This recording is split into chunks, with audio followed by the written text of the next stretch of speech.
Terima kasih Anda masih bersama kami. Bagi Anda yang baru saja bergabung, kami hadirkan kembali 3 berita utama hari ini. Lambung seorang pria di Indramayu dipenuhi paku dan jarum. Diduga karena kehabisan makanan di habitatnya, seekor babi hutan masuk permukiman dan menyerang warga di Kabupaten Sukabumi. Pasokan gabah sulit di tingkat petani, harga beras di Pantura Subang terus naik.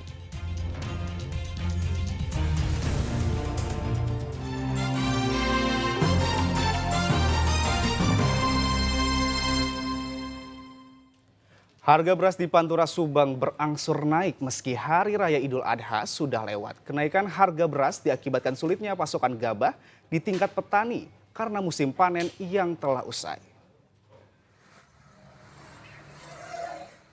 Sejak bulan Juni, harga beras di sentra penjualan beras Pantura Subang naik secara bertahap. Kenaikan harga beras mencapai 10%. Di tingkat grosir, harga beras campuran dengan kualitas rendah yang sebelumnya berada di kisaran Rp250.000 per 25 kg, kini dijual seharga Rp300.000 per 25 kg. Sedang beras medium yang sebelumnya seharga Rp280.000 per 25 kg, sekarang harganya menjadi Rp315.000 per 25 kg. Mahalnya harga beras di tingkat grosir membuat harga beras eceran di atas harga eceran tertinggi pemerintah yang dibanderol Rp12.500 per kilogram. Menurut pedagang, mahalnya harga beras disebabkan karena pasokan gabah di tingkat petani sulit lantaran musim panen yang telah usai. Saat ini mengalami kenaikan sekitar 25% sampai 30%. Yang tadinya termurah dari 250, 255 sampai 26 lah ada.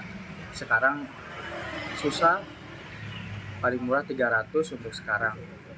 Sejak memasuki bulan Juni. Akibat apa sih, Bang? Panen sedikit, dari petaninya juga harga tinggi padinya. Warga berharap harga beras di pasaran bisa benar-benar stabil dan terjangkau agar tidak semakin membebani masyarakat. Zainal Arifin melaporkan dari Subang. Minyak subsidi minyak kita langka di sejumlah pasar di Karawang. Para pedagang dibatasi hanya boleh membeli 2 dus minyak kita. Kondisi ini dikeluhkan para pedagang karena sudah berlangsung selama 3 bulan terakhir dan harga minyak kita sudah melebihi harga eceran tertinggi. Sudah 3 bulan minyak subsidi minyak kita hilang di sejumlah pasar di Karawang. Seperti di Pasar Baru, para penjual tidak lagi mendapat pasokan dari agen. Kelangkaan ini dicurigai para pedagang karena harga minyak kita semakin mahal, melebihi harga eceran tertinggi yang ditetapkan pemerintah. Minyak kita sendiri nggak tahu hilang kemana, udah 3 bulan saya nggak pernah jual. Udah 3 bulan? Iya. Untuk harganya gimana, Pak? Kalau harga saya belum tahu, masalahnya kan barangnya nggak ada. Waktu terakhir saya jual 3 bulan yang lalu itu 16.2. 16.2. Waktu terakhir. Ya sekarang nggak tahu harganya, dari luaran nggak tahu, belum pernah ngecek. Itu dari agen, Pak? Iya dari agen. Meski langka, harga minyak kita malah makin mahal. Harga minyak kita di tingkat pedagang mencapai Rp15.900 per liter, dari sebelumnya Rp12.000 per liter. 2 minggu. 2 minggu kadang. Kalau misalkan lagi dibilang nggak ada ya nggak ada. Sampai lama? Lama bisa hampir 3 mingguan. Berapa harga sekarang? Harga yang 2 liter kita jual 30. 30. Jadi 1 liter 15. Iya. Minyak kita hanya ditemukan di sejumlah toko eceran dengan harga Rp15.000 per liter. Namun jumlahnya tidak seberapa dan para pedagang toko mengaku hanya mendapat jatah 2 dus dari agen. Syamsul Nursyah melaporkan dari Karawang. Ribuan petugas pemutakhiran data pemilih atau Pantarlih untuk pemilihan kepala daerah di Purwakarta dilantik. Mereka mengikuti bimbingan teknis sebelum bertugas mendata dan menyusun daftar pemilih hasil pemutakhiran.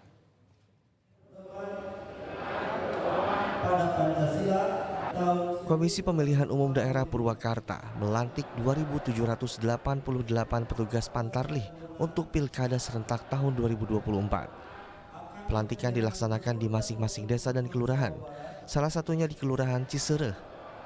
Dari jumlah tersebut, 105 Pantarlih di Kelurahan Cisereh akan bertugas di 56 tempat pemungutan suara. Setelah dilantik, petugas Pantarlih terpilih akan mengikuti bimbingan sebelum akhirnya dikerahkan untuk mendata dan menyusun daftar pemilih hasil pemuktahiran. Perlu disampaikan bahwa hari ini KPU Kabupaten Purwakarta melantik secara serentak tanggal 24 Juni ini sebanyak 2.788 Pantarlih yang tersebar di 1.421 TPS yang sudah kami petakan di awal kemarin. Melaksanakan, mereka diberikan waktu cuma 1 bulan untuk memastikan bahwa data ini benar-benar memenuhi syarat semua atau akurat demi tujuannya yaitu data pemilih yang berkualitas untuk pemilihan baik gubernur dan wakil gubernur maupun bupati dan wakil bupati pada tahun 2020. Pelantikan Pantarlih dan pendataan pemilih merupakan rangkaian dari tahapan pilkada baik untuk pemilihan gubernur dan wakil gubernur Jawa Barat maupun pemilihan bupati dan wakil bupati Purwakarta tahun 2024. Pilkada sendiri akan dilakukan pada 27 November 2024 mendatang. Di Kabupaten Purwakarta terdapat sebanyak 738.000 pemilih potensial yang akan dilakukan pemutakhiran data untuk Pilkada Jabar 2024. Zainal Arifin melaporkan dari Purwakarta. Kita beralih ke informasi lain. Satu granat latih meledak di wilayah Cisurupan, Kabupaten Garut. Akibat ledakan, 4 warga sipil terluka dan dirawat di rumah sakit. Granat latih jenis nanas inilah yang membuat 4 warga terluka. Granat ini meledak di perkampungan warga Desa Cisero, Kecamatan Cisurupan, Kabupaten Garut. Warga yang pertama kali menemukan granat berasal dari Desa Cisero, Cisurupan. Granat jenis nanas ditemukan di dalam sebuah sepatu. Karena penasaran, warga yang menemukan granat menarik pemantiknya. Alhasil granat meledak dan melukai sejumlah warga yang berada di sekitarnya. Dalam hal ini adalah sepatu dinas TNI Polri yang sudah lama, yang sudah lusuh. Kemudian tanpa pikir panjang yang bersangkutan mengeluarkan sepatu tersebut dan didapati di dalamnya itu ada 1 buah granat tangan untuk latihan. 4 orang yang terluka terdiri dari 2 orang dewasa dan 2 orang anak-anak. Para korban dibawa ke puskesmas untuk dirawat. Polisi dan TNI sudah mengamankan lokasi kejadian dan barang bukti. Saat ini, mereka sedang menyelidiki pemilik dan asal granat.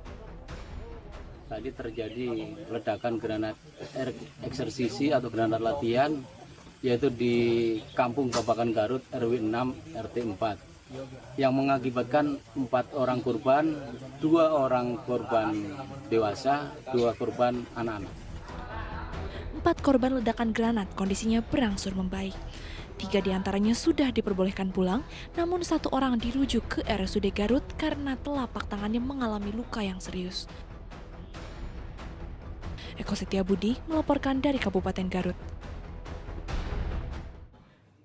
Warga Desa Sundawenang di Kabupaten Sukabumi resah dengan kehadiran seekor babi hutan di kampung mereka. Babi hutan dengan taring panjang ini menyerang warga dan berkeliaran di halaman kampung. Suasana kampung Sundawenang di Kecamatan Parungkuda, Kabupaten Sukabumi berubah ramai Minggu siang. Warga bersama para pemburu ramai-ramai memburu babi hutan yang meresahkan warga selama beberapa waktu terakhir.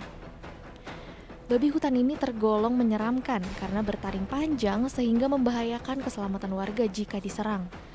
Perburuan berlangsung di perkebunan warga. Pemburu dibantu anjing terlatih akhirnya mengendus keberadaan babi hutan.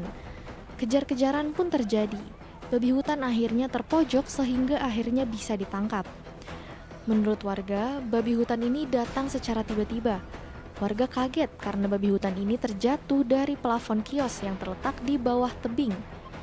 Babi hutan ini kemudian berkeliaran di jalan kampung sehingga membahayakan keselamatan pengendara motor. Namun setiap dikejar selalu menghilang ke area perkebunan. Pulang narik dari atas, babinya tuh langsung lintas dari bawah ke atas ke sini. Sebagai warga di sini merasa nggak? Ya dibilang resah ya resah gitu, takutnya ketabrak apa gitu. Kita juga kan yang repot kalau jatuh di motor. Tidak hanya berkeliaran, babi hutan ini mulai menyerang warga. Ia tiba-tiba mengamuk dan merusak barang-barang di tempat penjualan bakso. Dari bawah nabrak motor terus masuk ke dalam. Terus saya lari kan, babinya kabur ke atas. Terus belok sana, terus saya nggak tahu lagi kemana. Warga desa kini bisa lega dan tenang karena hewan liar ini sudah ditangkap. Diduga babi hutan masuk ke pemukiman karena kesulitan makanan di habitatnya. Asep Didi melaporkan dari Kabupaten Sukabumi.